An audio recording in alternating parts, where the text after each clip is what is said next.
சிவா ஐலே சீரியலில் என்ன நடக்க போகுதுன்னு பார்க்கலாம். வாங்க வீடியோக்குள்ள போகலாம். சிவாவுக்கு நம்ம இத்தனை பேர் இருக்கோம். நம்ம இந்த பிறந்த நாளை சிறப்பாக கொண்டாடணும்னு நினச்ச ஐலே, பொன்னி, இந்திராணி எல்லாருமே ஆர்வமாக இந்த பிறந்த நாளை நீ கொண்டாடியே ஆகணும்டா அப்படின்னு சொல்லியிருக்காங்க. சிவாவும் கண் கலங்கி நிற்கிறாங்க. எனக்கு இத்தனை சொந்தங்கள் இருக்கும்னு நான் நினச்சி கூட பார்க்கல. இது நாள் வரைக்கும் இப்படி ஒரு பிறந்த நாளை நான் கொண்டாடவே இல்லை. இந்த பிறந்த நாள் எனக்கு ஸ்பெஷலுங்கிறாங்க. ஆமாம் சிவா, நாங்கள் எல்லாரும் இத்தனை பேர் இருக்கும்போது உன்னோட பிறந்த நாளை நாங்கள் சும்மா விட்டுருவோமா? சரி, கேக் வெட்டி ஜாம் ஜாம்னு கொண்டாடிடலாம் அப்படின்னு சொல்லி கேக் வெட்டுறாங்க. இது செல்வநாயகி, ரித்திகா, கபிலன் இவங்க யாருக்குமே பிடிக்கல. கேக் வெட்டிட்டு இருக்கும்போது அந்த நேரம் தான் நம்ம உதயபெருமாள் உள்ளே வர்றாங்க. வந்தது என்ன விசேஷம்னு கேட்குறாங்க. இன்னைக்கு சிவாவுக்கு பிறந்த நாள்னு சொல்கிறாங்க. ஓ அப்படியா அப்படின்னு சொல்லிட்டு ஓரமாக அவரும் ஒரு பக்கம் நிற்கிறாங்க. கேக் வெட்டினதும் எல்லாத்துக்கும் கொடுத்துட்ருக்காங்க. சிவா கடைசியாக சித்தப்பாவுக்கும் கொடுக்குறாங்க. இந்திராணி சித்தப்பாவை பார்த்து, என்ன சித்தப்பா அவன் தான் கேக் கொடுக்குறான், பிறந்த நாள் அதுவுமா, ஏன் வாங்க மாட்டேங்கிறீங்க, வாங்கிக்கோங்க சித்தப்பான்னு சொன்னதுக்கப்புறம் உதயபெருமாள் அந்த கேக்கை வாங்குறாங்க. ஆசீர்வாதம் வாங்குறாரு சிவா. அப்போ அவர் கண்ணிலேருந்து கண்ணீர் அப்படியே இந்த உதயபெருமாளோட காலில் விழுகுது. அப்படியே மெய்சிலுத்து போகிறாங்க. இது என்னோட பையனை என்னால் சொல்லிக்க முடியல, இருந்தாலும் என்ன செய்கிறது, இன்னைக்கு நம்ம ஆசீர்வாதம் பண்ணியே ஆகணும் அப்படின்னு நினச்ச உதயபெருமாள் ஆசீர்வாதம் பண்ணும்போது அப்போது செல்வநாயகி ஏதோ ஜாலியாக பேசுகிறாங்க. உதயபெருமாள் அந்த கேக்கை வாங்கி சாப்பிட்லான்னு போகும்போது கபிலன் ஓடி வந்ததும் அந்த கேக்கு அப்பாவுக்கு சேராது, கொடுக்கக்கூடாது, இது பிடிக்காது அப்படின்னு சொல்லி தானே சாப்பிட்றேன்ட்டு போகிறாங்க. கபிலன் அங்கே எல்லாத்தையும் அசிங்கப்படுத்தணுங்கிறக்காகவே கேக்கை சாப்பிட்டு பார்த்து, இது ஒரு கேக்கா, கேக்கு நல்லாவே இல்லை அப்படின்னு சொல்கிறாங்க. கபிலன் இதை கேட்டு இந்திராணி, என்ன கபிலா என்ன நினச்சிட்டு இருக்க, உனக்கு கொஞ்சம் கூட நாகரிகம்னா என்னென்னு தெரியாதா, இவ்வளோ பேர் மத்தியில் இப்படி தான் நீ நடந்துக்குவியான்னு, கொஞ்சம் கூட மேனேஜ் இல்லை, நீ படிச்சிருக்கில்ல, அறிவு இருக்குல்ல, இப்படி தான் நடந்துக்குவியான்னு திட்டுறாங்க. இந்திரா போத நேரத்து, ஆமாம் இவனுக்கு பிறந்த நாள் சொல்லி இன்றைக்கி கேக்கு வெட்டிக்கிட்டு கொண்டாடுறீங்களே, ஆமாம் இவன் பிறந்த நாள் இந்த நாள் தான் உங்களுக்கு எல்லாத்துக்குமே தெரியுமா, இவனுக்கு அப்பாவும் இல்லை அம்மாவும் இல்லை, இவன் பிறந்த நாள் இவனுக்கே தெரியாது, இவன் எப்படி இன்றைக்கி பிறந்த நாள் சொல்லி பிறந்த நாள் கொண்டாடிட்டு இருக்கலாம், அதுலேயும் கேக்கு வேறு வெட்டுறானா, இந்த கேக்கு சாப்பிட்றதுக்கு நாம் என்ன விதிக்கிட்டா கிடக்குறோங்கிறாங்க செல்வநாயகி. இவங்களே ஒரு தேதியை குறிச்சுக்கிட்டு வீட்டில் இருக்கிற எல்லார்ட்டையும் கூப்பிட்டு வச்சு ஒரு கேக்கை வெட்டின மாதிரி இவனுக்கு பிறந்த நாள் உண்மையான பிறந்த நாள் ஆகிடுமா, இதெல்லாம் சும்மா நடிப்புன்னு செல்வநாயகி சொல்கிறாங்க. இதை கேட்ட உதய பெருமாள், உனக்கு கொஞ்சம் கூட அறிவே இல்லையா, இப்போ எதுக்காக சிவாவை இப்படியெல்லாம் அவமானப்படுத்தி பேசிகிட்டு இருக்க, கேவலப்படுத்துறதா நினச்சி நீ அசிங்கப்படுத்திக்கிட்டு இருக்க, நீ தான் அசிங்கப்பட்டு நிற்கிற, அது முதல்ல புரிஞ்சுக்கோ. ஒருத்தரோட பிறந்த நாளை சிறப்பாக கொண்டாடலான்னு ஆசாசியாக ஒவ்வொன்றும் செஞ்சுட்டு இருக்கும்போது அப்போ பிறந்தது எப்போ, தேதி, அப்பா அம்மா இவங்களை எல்லாமே இழுத்து வச்சு பேசிகிட்டு இருப்ப, இனிமேல் இதுக்கப்புறம் இந்த மாதிரி எல்லாம் ஏதாவது பேசுனா நடக்கிறத வேற என்ன சொல்லி உதய பெருமாள் சொன்னதுக்கப்புறம் திரும்பவும் இந்திராணியும் சொல்கிறாங்க, ஆமா சித்தி, ஏன் இப்போ சிவாவை இப்படியெல்லாம் பேசிகிட்டு இருக்கீங்க, சிவாவுக்கு பிறந்தநாள் கொண்டாடுனதுலாம் உங்களுக்கு என்ன பிரச்சனை, ஒவ்வொருத்தருக்கும் பிறந்த நாள்னு ஒரு நாள் இருக்கும், அந்த நாள் கொண்டாடுறதுல எல்லாத்துக்குமே ஒரு மகிழ்ச்சி தான், இது ஒரு சின்ன சந்தோஷம், இதை கெடுக்கணுங்கிறக்காக இப்படி அநாகரிகமாக பேசுறது நாகரிகமாகவே இல்லை அப்படின்னு சொல்லிடுறாங்க. அதுக்கப்புறம் உதய பெருமாள் இவளுக்கெல்லாம் எவ்வளோ சொன்னாலும் புத்தியே இருக்காதுன்ட்டு அங்கேருந்து போகிறாங்க.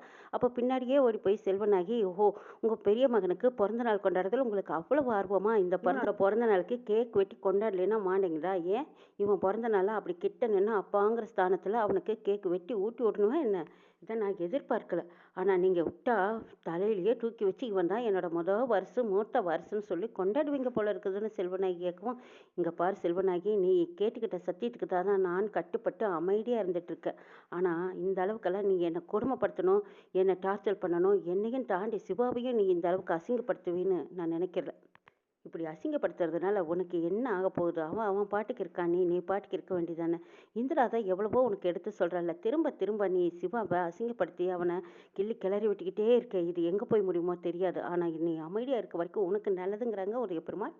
நீ என்னதான் சொல்லி என்னதான் அசிங்கப்படுத்தினாலும் என்ன இருந்தாலும் நான் அப்படின்னு சொல்ல வர்றாரு உதய பெருமாள். ஓஹோ, என்ன நாங்கிறீங்க, அப்போ உங்களோட மகன்னு சொல்ல வரீங்களா, சொல்லுங்க சொல்லுங்க, அதுதானே நானும் எதிர்பார்க்குறேன், அப்படி சொல்லத்தானே வரீங்க அப்படின்னு உதய பெருமாள் கிட்ட வம்பு வளர்த்துக்கிட்டு இருக்காங்க செல்வநாயகி. இதை பார் செல்வநாயகி, ஓரளவுக்கு தான் உனக்காக என்னோட ஆதங்கத்தையும் என்னோட பொறுமையும் நான் ஒரு லிமிட்டாக கடைப்பிடிச்சிட்டு இருக்கேன், இதையும் தாண்டிட்டு அப்புறம் என்ன நடக்கும் தெரியுமா அப்படின்னு சொல்லிட்டு இருக்கும்போது, என்ன நடக்கும் சொல்லுங்க, உங்கள் பையன்தான் மேன்மை அப்படின்னு சொல்லி உங்கள் பையனுக்காக எங்களையும் ஓரமாக ஒதுக்கி வைக்க தயாராக இருக்கீங்களாங்கிறாங்க. செல்வநாயகி உதய பெருமாள் பேசிகிட்டு இருக்கும்போது உதய பெருமாள் அங்கே கபிலன் வரதை பார்த்துடுறாங்க. கபிலனை பார்த்து முறைச்சிட்டு அங்கேருந்து போயிடுறாங்க. பாட்டியாடா உங்கள் அப்பாவோட என்ன ஒரு எண்ணம்னு எப்படியெல்லாம் பேசிட்டு போகிறாரு பாருன்னாங்க. எல்லாம் நான் கேட்டுட்டு தாமா இருந்தேன். அப்பாவுக்கு எங்கேயோ ஒரு மூலையிலேருந்து அவள் சிவா மேலே பாசம் இருக்குமா, அதனால தான் அவன் கேக் வெட்டி பிறந்த நாள் கொண்டாடுனதும் இவரு யான்கிட்ட வந்து நிற்கிறாரு. ஆமாண்டா கமலா, இதை இப்படியே விடக்கூடாது. இப்படியே விட்டோன்னு வச்சுக்கோ, அவன் தான் என் பெரிய பையன், என்னோட செல்ல வாரிசுன்னு சொல்லிட்டு அவங்க எல்லாரும் ஒன்று சேர்ந்துக்குவாங்க. அப்புறம் நம்ம ஓரமாக கை கட்டி நின்று வேடிக்கை தாண்டா பார்க்கணும். இந்த அவமானம் நமக்கு தேவையா? ஓரம் கட்டி ஒதுக்கி வச்சிருவாங்க. நம்ம கொஞ்சம் உஷாராக இருக்கணும்டா. அவங்க எல்லாம் உறவாடிக்கிட்டு இருப்பாங்க, நம்ம மட்டும் பெப்பர் பேன்னு வாய் பார்த்துட்டு இருக்க வேண்டியதுதான். இதை இப்படியே விடக்கூடாது. ஆரம்பத்திலே கிள்ளி எறிஞ்சிடணும். முளைக்கும் போது கிள்ளிட்டா தான் அது நம்மளுக்கு பாதிக்காதுங்கிறாங்க செல்வநாயகி. இந்திரா ஏற்கனவே இந்த சிவாவையும் அயிலையும் வீட்டில் கொண்டு வந்து வச்சிருக்கா. இவர் என்னடான்னா அது மூத்த வாரிசுன்னு இன்னும் சொல்லாமல் இருக்காரு. அப்படி ஒரு வேலை சொல்லிட்டாருன்னு வச்சுக்கோவேன், அதுக்கப்புறம் ஊர் உலகமே எல்லாரும் இவன் தான் மூத்த வாரிசுன்னு சொல்லிடுவாங்க. நம்ம அப்புறம் திரும்ப எந்த உரிமையும் கொண்டாட முடியாமல் போயிடும். இது எல்லாத்துக்கும் காரணம் இந்திராவும் அவங்க அப்பாவும் தான். இவங்க 2 பேருமா சேர்ந்துக்கிட்டு தான் இந்த அயிலையும் சிவாவையும் நடு வீட்டுக்குள்ளே கொண்டு வந்து வச்சுக்கிட்டு உரிமை கொண்டாடிக்கிட்டு இருக்காங்க. இதுதான் நம்மளுக்கு பெரிய இடைஞ்சல். எப்படியாவது வீட்டை விட்டு வெளியே விரட்டினா மட்டும்தான் நம்மளால நிம்மதியாக இருக்க முடியும். இந்திராவையும் உங்கள் அப்பாவையும் சரி பண்ணுறதுன்னா அது கஷ்டம்தான். விட்டா இந்திரா இருக்கிற சொத்தெல்லாம் அவங்க பேரில் அவன் தான் மூத்த வாரிசுன்னு சொல்லி எழுதி கொடுத்துருவா போல இருக்கு. அதுக்கு விடவே கூடாதுடா. கொஞ்சம் கண்ணு முழிச்சு நாம தான் உஷாராக இருக்கணும்னு பேசிகிட்டு இருக்கும்போது அங்கே காளியப்பா வந்துடுறாங்க. என்ன அண்ணி, ஏதோ சொத்து பத்துன்னு பேசிகிட்டு இருக்கீங்க, இந்திராவையும் அண்ணனையும் ஏதோ பேசிகிட்டு இருக்கீங்களேங்கிறாங்க. அதெல்லாம் இல்லை குழந்தனாரே, ஏதோ இன்னைக்கு நடந்த பிறந்தநாளை பார்த்தீங்கல்ல, அவன் செஞ்ச காரியத்தினால தான் நாங்கள் இதை பற்றியெல்லாம் பேசிகிட்டு இருக்கோங்கிறாங்க. இதை பாருங்கள், இதனால தான் நான் பெரிய பெரிய திட்டமெல்லாம் போட்டு வச்சுருக்கேன் நீ. ஆனால் எக்காந்த கொண்டு எனக்கு தெரியாமல் இந்த வீட்டில் ஏதாவது நடந்தது, அப்புறம் நான் சும்மா இருக்க மாட்டேன், என்ன செய்வேன்னு தெரியுமா அப்படின்னு காளியப்பா செல்வநாயகிட்ட மிரட்டுறாங்க. அட என்ன கொழுந்தனாரே, உங்களுக்கு தெரியாது ஏதாவது இருக்குமா? அப்படியெல்லாம் இருக்க சான்ஸ் கிடையாது. நாம இந்த குடும்பத்தில் என்னென்ன வேலை பார்த்துருக்கோன்னு உங்களுக்கும் தெரியும், எனக்கும் தெரியும். இந்திரனையும் செலிகனையும் பிரிக்கிறதுக்காக எத்தனை சதி பண்ணணும். ஆனாலும் திரும்ப இந்த செலிகன் இங்கே வந்து நிற்பான்னு நம்ம நினச்சி பார்க்கல. இந்திராவும் செலிகனும் எங்கே ஒன்று சேர்ந்துருவாங்களோன்னு நானே பயந்துட்டு இருக்கிறேன். இதில் நீங்கள் வேற சிவாவுக்கு பிறந்தநாள் கொண்டாடுறதை பற்றி நீங்கள் பேசி பிரச்சனை பண்ணிக்கிட்டே இருக்கீங்க. இந்த பிரச்சனையினால பெருசாக வெடிக்க போகிறது வேற மாதிரி ஆகிட்டு போகுது. கொஞ்சம் கவனமாக இருங்க. எக்கார்ட்ட கொண்டோ இந்த இந்திரா விஷயத்தில் கவனமாக இருங்க. ஏன்னு கேட்டால் இப்போ செலியனும் உள்ளே நுழைஞ்சிருக்கான். செலியன் புருஷங்கிற முறையில் வந்து உட்காந்துக்கிட்டு இந்திரா மனசை மாற்றுறதுக்கும் சான்ஸ் இருக்குது. அவங்க 2 பேரும் ஒன்று சேர்ந்துட்டாங்கன்னா திரும்ப நாம் போட்ட திட்டமெல்லாம் ஆரம்பத்துலேருந்தே வந்ததெல்லாம் பொடி பொடி ஆயிடும். அதுக்கப்புறம் நம்ம நினச்சது எதுவுமே நடக்காமல் போயிடும். அப்புறம் ஒன்றுமே இல்லாமல் தெருவில் நீங்கள் யாரோ நானும் யாரோன்னு நடந்து போக வேண்டியதான். நீ கொஞ்சம் கவனமாக இருங்க. எனக்கு தெரியாமல் நீங்கள் எந்த திட்டத்தையும் போடக்கூடாதுன்னு செல்வநாயகிட்டையும் கபிலன்கிட்டையும் சொல்லிடுறாரு காளியப்பன். இதை பாருங்கள் குழந்தைனாரே, உங்களுக்கு தெரியாமல் நாங்கள் ஏதாவது செஞ்சிடுவோமா என்ன? இவ்வளோ பெரிய சொத்தையும் நாமளே ஆட்டி போட முடியாது. நீங்களும் நாங்களும் சேர்ந்து தான் இதை ஏதாவது ஒரு வழி பண்ணணும். இதுலேயும் என் புருஷன் வேற இப்போ பெரிய பிரச்சனையில் சிக்கியிருக்காரு. இந்த சிவா வந்து தான் வாரிசுன்னு வந்து நிற்கிறான். இவர் நேர்மை உத்தமம் இப்படியெல்லாம் பேசிக்கிட்டு அந்த சிவா மேலேயும் ஒரு பாசத்தோடு தெரியுறாரு. அதுதான் எங்களுக்கு கொஞ்சம் பிரச்சனையாக இருக்குதுங்கிறாங்க செல்வநாயகி. அதை என்ன இருந்தாலும் சரி, கொஞ்ச நாளையில் சிவாவையும் அயிலையும் வீட்டை விட்டு வெளியே விரட்டிட்டு இந்த செலியனையும் விரட்டணும். இது நாள் வரைக்கும் இதுக்கு 2 தான் பிரச்சனைன்னு நினச்சோம். இப்போ இவனும் வந்து பிரச்சனையாக வந்து உட்காந்துருக்கான். சரி, எல்லாமே ஒரு ஓவர்சல் பண்ணலாம், ஒரு வழிக்கு கொண்டு வரலான்னு நினச்சிட்டு இருக்காங்க. இங்கே பார்த்தா அயிலி சிவா 2 பேரும் தூங்கிட்டு இருக்கும்போது உதய பெருமாள் அவங்கள பார்க்கறக்காக போகிறாங்க. சிவாவை பார்த்ததும் கண் கலங்குறாங்க. சிவா, உன்னோட பிறந்த நாளுங்கிறது எனக்கு தெரியும். உனக்காக நான் ஒரு கிஃப்ட் வாங்கி எல்லார் முன்னாடியும் கொடுக்க முடியல, தனியாவது கொடுக்கலான்னு நினச்சேன். அதுக்கான சந்தர்ப்பமும் நேரமும் கிடைக்கவே இல்லை. பெத்த பையனை மற்றவங்களுக்குன்னு தெரியாமல் உன்னையும் என் பெத்த பையன்னு சொல்லி மகிழ வைக்கவும் முடியாமல் நான் இப்படி தலைமறைவாக வந்து உன்னை பார்க்கும்படி என்னோட சூழ்நிலை அமைஞ்சிருச்சுப்பா. என்னோட பிறந்த நாளுக்கு என்னோட சின்ன கிஃப்ட்டுன்னு சொல்லிட்டு அழுதுகிட்டே அப்படியே காப்பு ஒன்று வாங்கிட்டு வந்து சிவா கையில் போட்டு விடுறாங்க உதய பெருமாள்.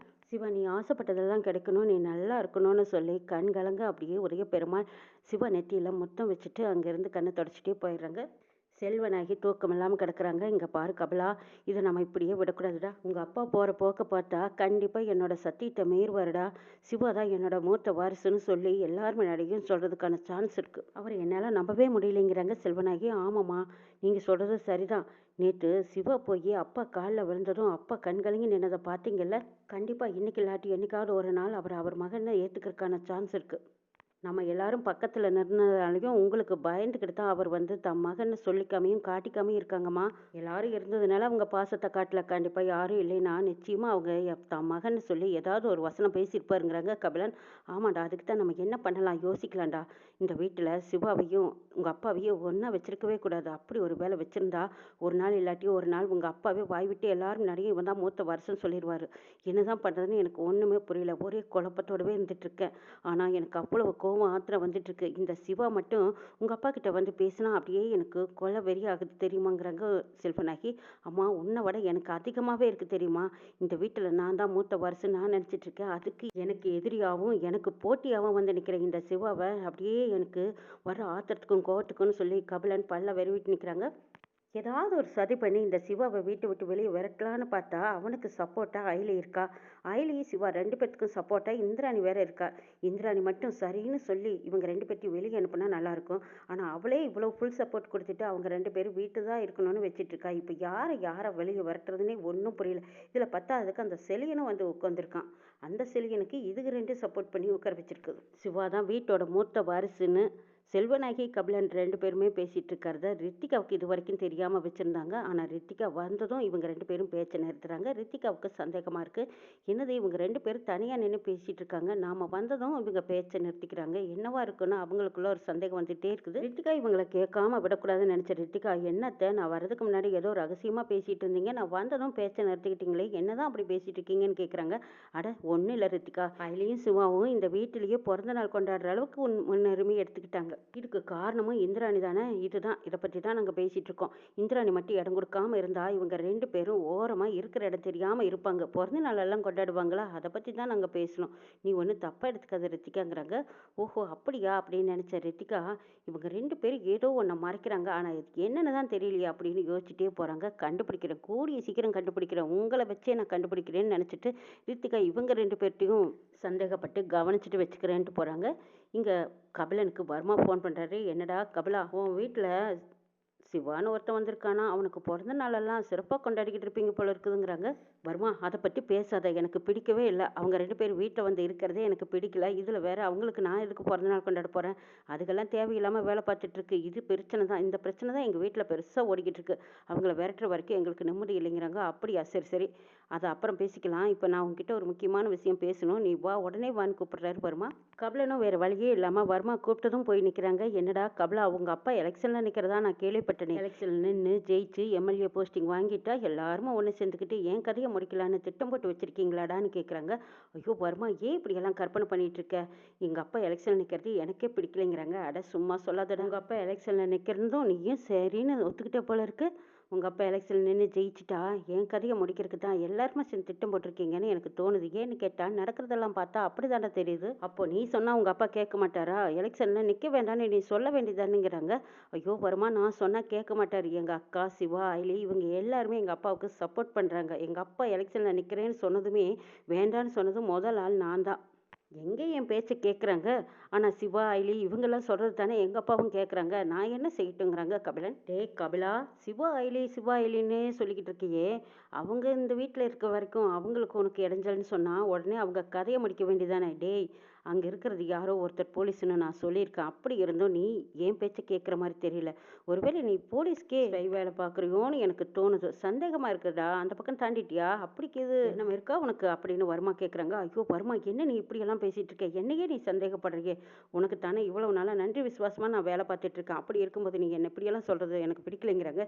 சரி சரி, அப்படி ஒரு வேலை நீ ஸ்பை வேலை பார்த்துருந்தாலும் அதுவும் எனக்கு தெரியும். தெரிஞ்சிருச்சுன்னா அப்புறம் உன்னை உண்டு இல்லைன்னெல்லாம் பண்ணிவிடுவேன், அழைச்சிருப்பனே. இப்படி நிற்க வச்சு பேசியிருக்க மாட்டேனாலன்னு மிரட்டுறாங்க. இதுக்கப்புறம் கபிலன் சொல்கிறாரு, இதை பாரு வர்மா, நான் எக்காரணத்தை கொண்டு உன் பேச்சை மீற மாட்டேன். உனக்கு நன்றி விசுவாசமாக தான் இருப்பேன். என்னை கொஞ்சம் விட்டு கொடு. நமக்குன்னு பிரச்சனைகள் யாரெல்லாம் இருக்காங்களோ அவங்கள நான் உனக்கு காட்டி கொடுக்குறேன். அதுக்கப்புறம் நீயாச்சு அவங்களாச்சு. ஆனால் எக்காரணத்தை கொண்டு என் குடும்பத்தை எதுவும் செஞ்சிடாதுன்னு சொல்லிட்டு போகிறாங்க கபிலன். பொழுது விடிஞ்சதும் ஐலி சிவாவை பார்க்குறாங்க. பாவம் சிவா நேற்று எவ்வளோ சந்தோஷமாக பிறந்தநாள் கொண்டாடினாரு அப்படின்னு பார்த்துட்டு இருக்கும்போது அப்போ அவங்க கையை பார்க்குறாங்க. என்னது இந்த காப்பு புதுசாக இருக்குது அப்படின்னு ஐலி ஒத்து ஒத்து பார்க்குறாங்க.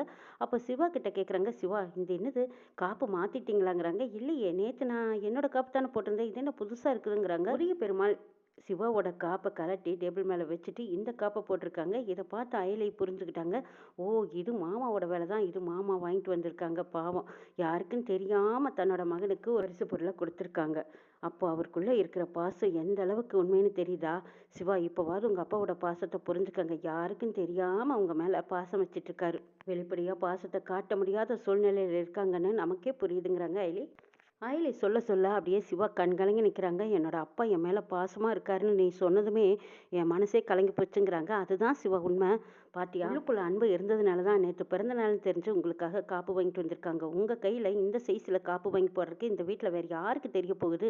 நானாகட்டும் அண்ணி ஆகட்டும் நாங்கள் எல்லாருமே கிஃப்ட்டை உங்கள் எல்லாரும் முன்னாடி தானே கொடுத்தோம். ஆனால் மாமா எதுவுமே தெரிஞ்சும் தெரியாத மாதிரி போனாங்கல்ல. திரும்ப அவர் நைட்டு நம்ம ரூமுக்கு வந்திருக்காங்க. உங்கள் கையில் இந்த காப்பை போட்டிருக்காங்கன்னா மாமா போட்டு விட்டதாக தான் இருக்கும் அப்படின்னு சொல்லிடுறாங்க அயலி. இதுக்கப்புறம் நம்ம இதை பற்றி வெளியில் பேச வேண்டாம். ஆனால் மாமாவுக்கு மட்டும் ஒரு நன்றி சொல்லிடுங்க. ஆனால் அவரோட மனசில் இருக்கிற ஏக்கமும் நமக்கு புரியுது இல்லைங்கிறாங்க அயலி.